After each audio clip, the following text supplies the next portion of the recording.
गतकाली तमिलनाडुर मुख्यमंत्री भाव में प्रथम थर पर थालापति विजय शपथ नेले। शपथ नेबार 24 घंटा न पुरुणु आज से तमिलनाडुर 717टी मद दुकान को बंद करिसेंती, जोटा कि गोटे उदाहरण सृष्टि कला भाया पदक्षेप बोली मु कहिबी।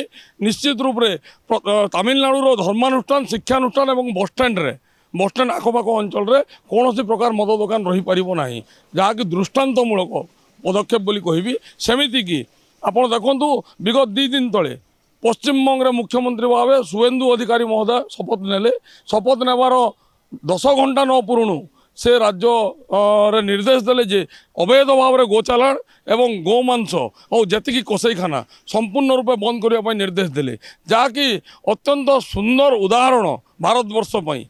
किंतु 2 वर्ष सरकार रहिला परे भी मोहन बाबू सरकार चुपचाप ही बसीचंती कहीं। जितेबाला निर्वाचन थिला तांको निर्वाचन प्रचार समय राज्य सारा बुली बुली प्रचार करुले, प्रतिश्रुति दौले जे आमे सरकार को आसिले ओडिशा को मदमुक्त करिवु एवं निशामुक्त करिवु। किंतु सरकार को आसिला परे एबे 2 वर्ष मध्य आपण देखंतु सारा राज्य रे मद काउंटर संख्या वृद्धि पाइबारे लागिछि।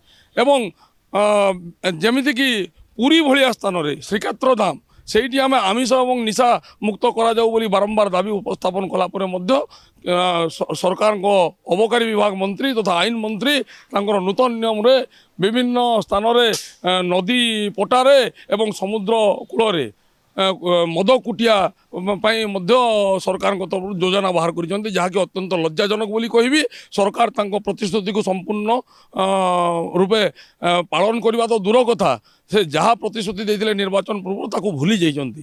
देखंतु एई विगत किछि दिन तले राज्य रे वर्तमान जो 7 ରୁ 10 दिन मध्य आईन श्रृंखला परिस्थिति कौन रही, से सुधीर पात्र हत्याकांड हो किंबा आपण जो गर्भवती महिला जनक आपणकर गंजाम जिले में जो घटनाटी घटी जड़े गर्भवती महिला को हत्या करा जाइथिला, अति नृशंस भाव में हत्या करा जाइथिला। बालिअंताठारे गोटे सौम्य रंजन स्वाई नामक जड़े युवक को गोटे गाँव लोक समस्त मिसिकी बहु संख्यार निर्मम भाव में बाड़े बाड़े गोटे मिथ्या अभियोग को लेकिन बाड़े बाड़े की निर्मम भाव में हत्या करदे। परवर्ती दिन बालीपाटना अंचल हत्याकांड होता गोटे हिंदू युवक को हत्या करागला। अन्य धर्म अवलंबी लोक मैंने मिलित भाव में 20,000 टंका हत्या करदे।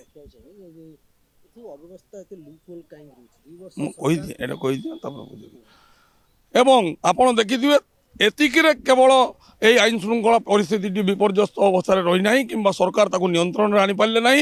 बालीअंता घटना गतकाली पुलिस डीजी महोदय किसी पुलिस कर्मचारी को कनेस्टेबल 2 जन को सस्पेंड निलंबन कले एवं जो होमगार्ड 2 जन होमगार्ड को कार्य निवृत्त कले एवं आईआईसी महोदय को बदली कले कौठू कौटी कले आज्ञा भुवनेश्वर को बदली कले।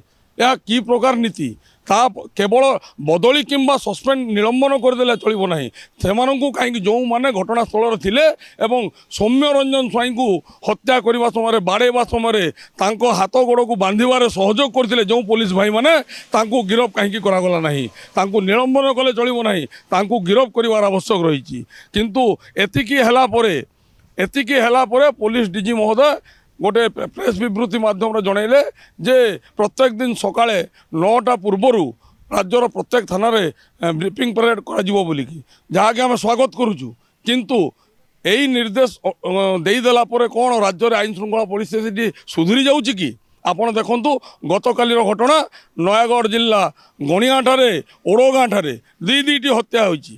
ता परवर्ती मुहूर्त देखो रायगढ़ गोटे हत्या होईची। बलांगीर सहर में बटलिंग प्लांट गैस बटलिंग प्लांट भितर पूर्वतन कर्मचारी से बटलिंग प्लांट रे काम कर जन कर्मचारी प्लांट मैनेजर को आक्रमण कर मारणता को आक्रमण कर। वर्तमान कथा वर्तमान एवं घंटाटे पूर्वर कटक सहर में बारंग थाना अंचल में खंडा बुली जो 3 जन गुरुतर होगी कटक बड़ मेडिकल चिकित्सित होती। लज्जा लगुच आज्ञा राज्य कौ आड़ को गति करुच्ची। जितेबाला सरकार को आसी ना वर्तमान सरकार निर्वाचन प्रतिश्रुति ओडिशार विकास कथा कहूला एवं ओडिया अस्मिता कथा कहूला एवं ओडिशार विकास यही नूतन सरकार आगक नब चिंता करा ଯାଉଥିଲା କିନ୍ତୁ ଓଡ଼ିଶାର ବିକାଶ କେଉଁ ଦିଗରେ ଯାଉଛି ଆଜ୍ଞା? ଓଡ଼ିଶା ବର୍ତ୍ତମାନ ବିହାର ଉତ୍ତରପ୍ରଦେଶଠୁ ଟପିଗଲାଣି କ୍ରାଇମ୍ରେ। ଆପଣ ଦେଖନ୍ତୁ ବର୍ତ୍ତମାନ ରାଜ୍ୟ ସରକାରଙ୍କ ହାତରେ ଆଇନ ଶୃଙ୍ଖଳା ପରିସ୍ଥିତି ବିଲକୁଲ ବି ନାହିଁ, ରାଜ୍ୟ ସରକାରଙ୍କ ନିୟନ୍ତ୍ରଣରେ ନାହିଁ। ରାଜ୍ୟ ସରକାର ଯଦି ଆଇନ ଶୃଙ୍ଖଳା ପରିସ୍ଥିତିକୁ ସୁଧାରିବାକୁ ଚାହୁଁଛନ୍ତି ପ୍ରଥମେ ଠୋସ୍ ପଦକ୍ଷେପ ନେବାକୁ ପଡ଼ିବ। ରାଜ୍ୟରେ ସମସ୍ତ ପ୍ରକାର ନିଶା କାରବାରକୁ ବନ୍ଦ କରିବାକୁ ପଡ଼ିବ, ସମସ୍ତ ମଦ ଦୋକାନକୁ ବନ୍ଦ କରିବାକୁ ପଡ଼ିବ। ଯେତିକି ବ୍ରାଉନ୍ ସୁଗର ବେପାରୀ ଅଛନ୍ତି ସେମାନଙ୍କୁ ଗିରଫ କରି କୋର୍ଟ ଚାଲାଣ କରି ରାଜ୍ୟରେ ବ୍ରାଉନ୍ ସୁଗର ଏବଂ ଗଞ୍ଜେଇ ବେପାରକୁ ସମ୍ପୂର୍ଣ୍ଣ ରୂପେ ବନ୍ଦ କରିବାକୁ ପଡ଼ିବ।